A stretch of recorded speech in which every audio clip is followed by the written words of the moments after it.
कांग्रेस को लगातार झटके पे झटका लग रहा है। पार्टी के नेता राहुल गांधी कुछ कर नहीं पा रहे, जिसके बाद राहुल गांधी के करीबी नेता जबरदस्ती मोदी सरकार पर निशाना साधने की कोशिश कर रहे हैं, लेकिन हर बार वो फेल होते जाते हैं। पीएम मोदी के आगे कांग्रेस की एक नहीं चलती, जिसके बाद राहुल गांधी तरह तरह के आरोप लगा रहे हैं, लेकिन फिर भी कांग्रेस की दाल नहीं गल रही और पार्टी एक्सपोज होती जा रही है। एक बार जो खबर आई है उसके बाद कांग्रेस चारों खाने चित हो गई है। अब राहुल गांधी और पार्टी के नेताओं के लिए कुछ भी कहना मुश्किल हो गया है।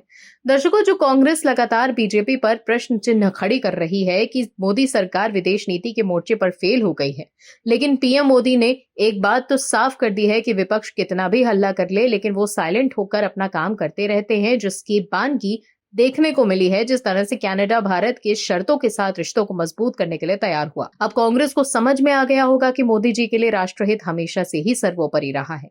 क्या है पूरी खबर, बताते हैं आपको इस रिपोर्ट। दर्शकों, विदेश नीति को लेकर कांग्रेस आरोप लगा रही थी कि मोदी सरकार की विदेश नीति फेल हो गई। जयराम रमेश से लेकर सुप्रिया श्रीनेत तक कांग्रेस के तमाम नेता विदेश नीति फेल होने का आरोप लगाकर मोदी सरकार पर निशाना साध रहे थे।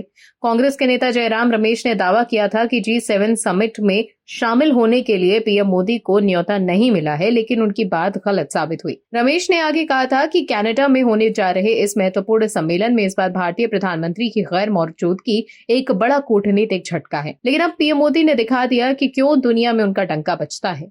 दरअसल भारत और कनाडा के कूटनीतिक संबंधों में एक नया पन्ना जुड़ गया है। दोनों देशों ने सीमा पार अपराधों और आतंकवाद पर लगाम कसने के लिए खुफिया जानकारी साझा करने का समझौता किया है।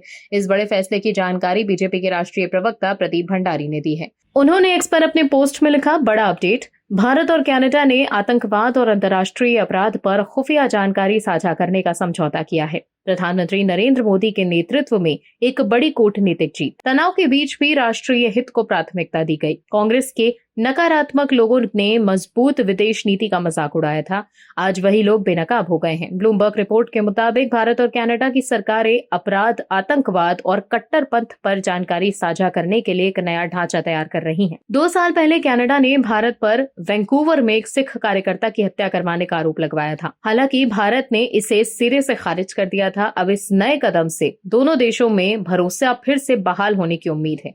रिपोर्ट बताती है कि समझौते की पूरी जानकारी G7 समिट में सार्वजनिक की जा सकती है। वहां प्रधानमंत्री नरेंद्र मोदी और कनाडाई पीएम मार्क कार्नी की मुलाकात भी प्रस्तावित है।